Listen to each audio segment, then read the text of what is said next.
but there's a lot of people out there, I'm sure you've seen, that wondered, the UK has approved, they're going to start inoculating tomorrow. Bahrain approved a vaccine candidate a couple of days ago.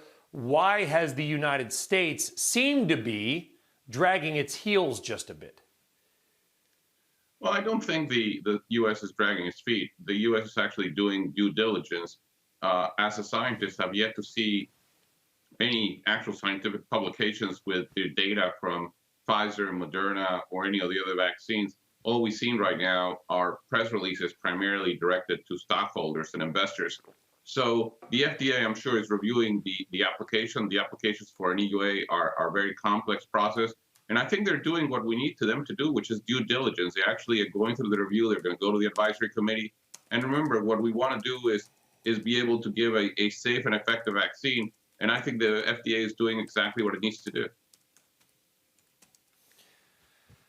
And so approval, I don't want to say it's guaranteed, but it is expected. I think that's a fair statement. Do we have any idea of the timeline, doctor, as to when we get that formal approval, how fast we could actually begin to inoculate?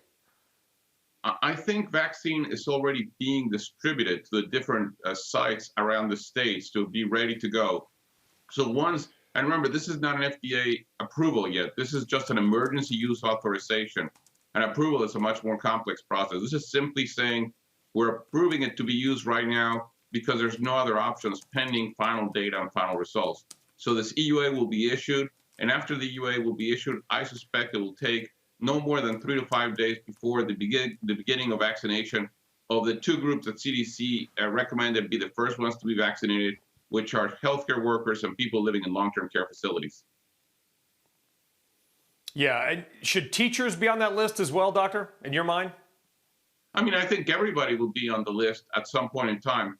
You got to remember that first, because as a doctor, you well know all the mental and mental health issues that kids are going through, parents who can't go back to work, economic inequality, sending people have had to quit their jobs to stay home to manage their Zooms with their kids. A lot of kids have just simply vanished. There was an article in the Washington Post over the weekend. Should teachers be higher up on that list?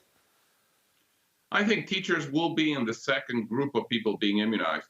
You got to remember that this vaccine, as far as we know right now, we're not sure it prevents infection. What it does, it prevents death and it prevents severe complications. And the people that are having the most of the deaths and severe complications are people living in long-term care facilities. So we have to get to them. We have to protect them right away. And then medical personnel, simply because with the surge we're having, you know, we simply cannot run out of medical and healthcare workers at this point in time. Teachers are probably in the second group of individuals being immunized. They will come very quickly. And I think as vaccine is rolled out, I'm pretty confident that by April or May, we'll probably be close to immunizing everybody that needs to be immunized in the United States.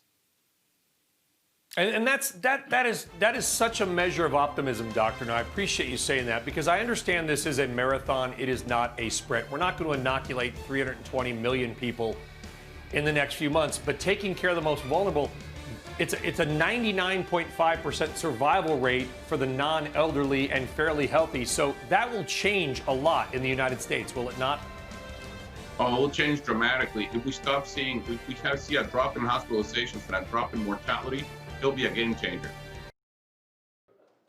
Shepard Smith here. Thanks for watching CNBC on YouTube.